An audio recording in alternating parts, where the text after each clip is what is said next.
fortælle jer om jordens pladetektonik.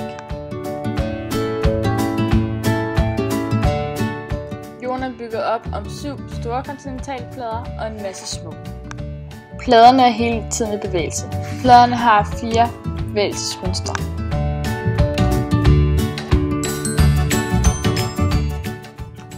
Den første bevægelsesmetode ser sådan her ud.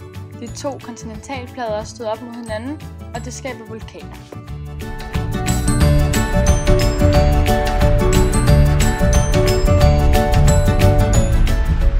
Deres anden bevægelsesmønster er, når den ene plade skubber op på den anden, og dermed skaber bjerge, således er Himalaya-bjergene skabt.